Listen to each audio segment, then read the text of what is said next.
जय जवाहर दोस्तों, मैं राहुल खन्ना के अलग ब्रिटिश चैनल पे आप सबका स्वागत करता हूँ। दोस्तों, मेरे चैनल पे आपको इतिहास के कुछ संशोधन दिखाए हुए संशोधनों द्वारा कुछ मैं प्रमाण आपको देता हूँ। मैं ये बताने की कोशिश करता हूँ कि यहाँ पे जो संस्कृति सभ्यता है जो बहुत पुरानी है, वो संस्कृति सभ्यता किसी भी तरह से पाखंड पे डिपेंड नहीं थी। अगर कोई पाखंड पे डिपेंड रहता है, लोगों के लॉजिक के बाहर रहता है, वो ज़्यादा दिन टिकता नहीं है और उसको ज़्यादा दिन रखने के लिए फिर प्रोपेगेंडे चलाए जाते हैं। यहाँ पे अगर भारतीय संस्कृति, हर लोग नाम लेते हैं यहाँ पे, भारतीय संस्कृति ऐसी है, भारतीय संस्कृति वैसी है। कौन सी भारतीय संस्कृति? अगर यहाँ पे जो पूर्व पार से चले आए जो मूल निवासी लोग हैं, उनकी संस्कृति क्या है? क्या उनकी संस्कृति मेन भारतीय नहीं है? और इसी लोगों के जो कन्फ्यूज़न है कि हमारी ये संस्कृति और धर्म, चाहे जो कोई भी हो, उसके मूल्य सिर्फ इंसान को इंसान बनाते हैं। लेकिन हम जब उस धर्म पे हावी हो जाते हैं, तब वहाँ से गुंडेगिरी पैदा होती है, वहाँ से एक अलग भयानक वास्तविकता पैदा होती है। और इंडिया में आज वही चल रहा है। अपने अपने धर्मों का यहाँ पे बहुत बड़ी मात्रा में स्पर्धा चल रही है। दोस्तों, हमारा ये टॉपिक नहीं है। टॉपिक आज का ये है, आपने थंबनेल में देखा होगा, हिरण्यकश्यप। अभी पौराणिक कथाओं के अनुसार चले तो दो नाम आते हैं, हिरण्याक्ष, हिरण्यकश्यप, हिरण्यकशिपु। हिरण्यकश्यप और हिरण्यकशिपु ये दो नाम आपको सुनने में थोड़ा सा ये लगेगा कि एक ही व्यक्ति के नाम है, लेकिन हिरण्याक्ष हिरण्यकशिपु के भाई को दिखाया गया है। पौराणिक कथा, चलो आपका नहीं तो मैं बचपन से टीवी सीरियल यहाँ पे किसी सत्संग के दृष्टांत से सुनता आया हूँ। हिरण्यकश्यप एक घमंडी राजा था। घमंड उसमें ओत प्रेत भरा था। फिर प्रहलाद को लगा वो असुर था, सुनिएगा, वो असुर था। और उसके बाद प्रहलाद उसका बेटा था, तो प्रहलाद विष्णु की पूजा अर्चना करने लगा। और उसके बाद ये पसंद नहीं था हिरण्यकशिपु को, और फिर आगे सिलसिला बढ़ता गया। हिरण्यकशिपु ने कहीं तपश्चर्या की और भगवान से वर मांगा कि ज़मीन पे नहीं, आसमान पे नहीं, किसी घर पे नहीं, घर के आंगन में नहीं, कहीं पे भी मुझे कोई मार ना सके, ऐसा वगैरह, कोई इंसान नहीं मार सके, ऐसे वरदान प्राप्त हुआ। फिर भी हिरण्यकशिपु का घमंड तोड़ने के लिए भगवान आए, नृसिंह का अवतार लिए, फाड़ दिए और ये हो गया। तो दोस्तों, ये जो स्टोरी हम बचपन से सुनते आए हैं, ये स्टोरी तब तक बहुत अच्छी लगती थी मुझे, जब तक मैंने कहीं कुछ सुना नहीं था। जब पढ़ाई की, लॉजिक के दरवाजे खोले और मुझे एक आदिवासी समुदाय में एक नारा सुनाई दिया, जैसे कि जय जोहार, जय आदिवासी, जय सेवा कहते हैं, वैसे जय हिरण्यकश्यप कहा उन लोगों ने। फिर मेरा दिमाग विपरीत पद्धति से दौड़ा कि आदिवासी लोगों ने इनका नाम क्यों लिया, क्या था यार। जब स्टडी किया, जब बहुत सारे इतिहासकों के जो मत है वो सामने लाए, तब ये पता चला कि यहाँ पे ज़्यादा से ज़्यादा मूल निवासी राजाओं को स्टोरी में डाला गया है। मूल निवासी राजाओं को स्टोरी में डाला गया है।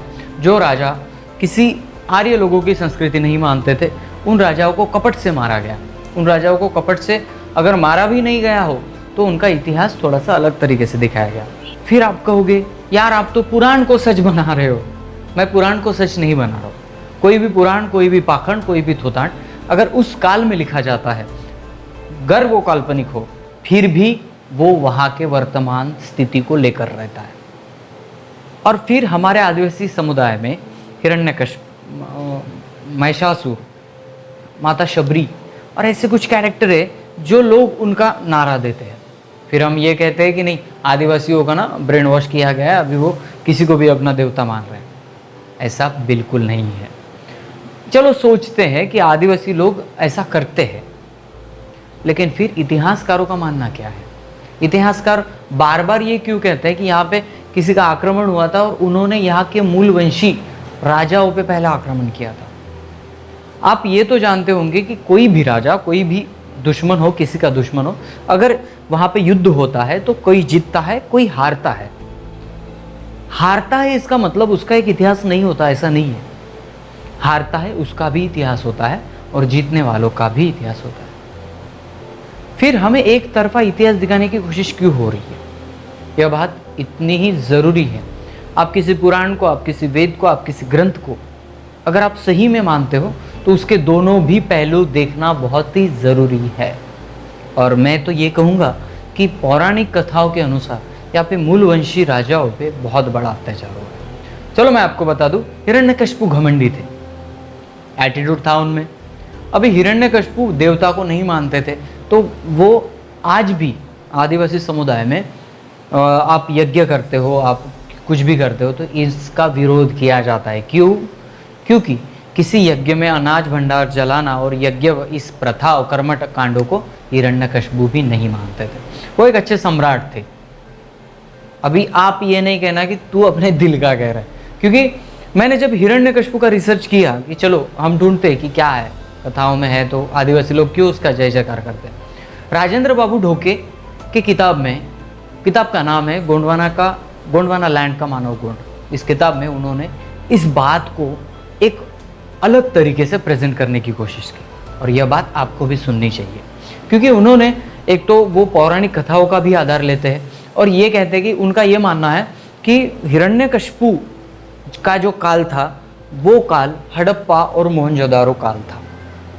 इसी काल में कहीं ना कहीं इन पे आक्रमण हुआ है और कपट नीति से हिरण्यकशिपु का राज्य जो है वो, उसको पहले सिंहासन से खाली किया गया और फिर वहाँ एरिया से खाली किया गया। यानी एक ये कपट हमें दिखता है। इससे जुड़ी हुई वो होलिका की स्टोरी भी आती है।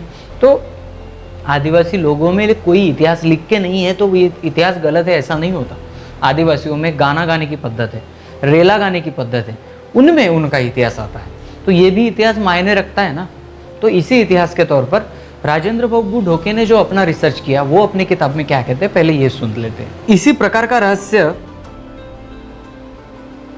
ऋग्वेद के अंतिम 10वें मंडल के 12वें मंडल की ऋचा के संबंध में है, जो विवेचना से ही उद्घाटित हो सकता है। इसलिए हमें वैदिक पौराणिक कथाओं की ओर लौटना पड़ेगा और उनमें से वैदिक अध्यात्म को खोजना होगा। इसके लिए ऋग्वेद के मंत्र 10-22-8 को उद्घुत करना पर्याप्त होगा, जिसमें वैदिक अध्यात्म की झलक मिलती है और ब्राह्मणों की चिंता का आभास होता है। उक्त मंत्र कहता है, हम 10 जातियों के बीच रहते हैं, यह न तो यज्ञ करती है और न ही किसी की पूजा, उनके संस्कार अनुष्ठान भी भिन्न है, अंत वे मनुष्य कहलाने योग्य नहीं है।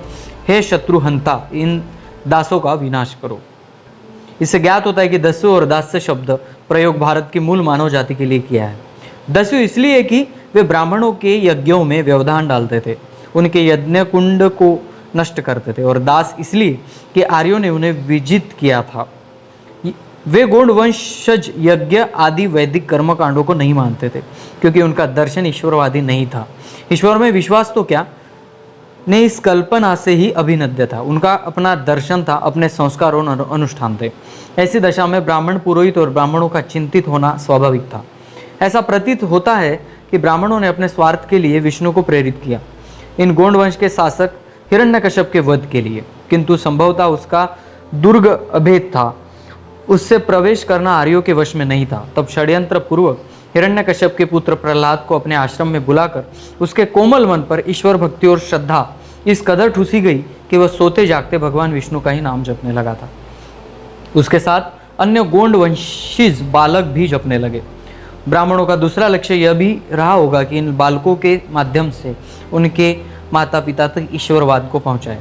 कालांतर में इन्हें इस दिशा में सफलता मिलना प्रारंभ हो गई। गोंड वर्ग का एक भाग धीरे धीरे उनसे जुड़ने लगा, क्योंकि हिरण्यकश्यप के प्रति आध्यात्मिक विष जो फैलाया जा रहा था।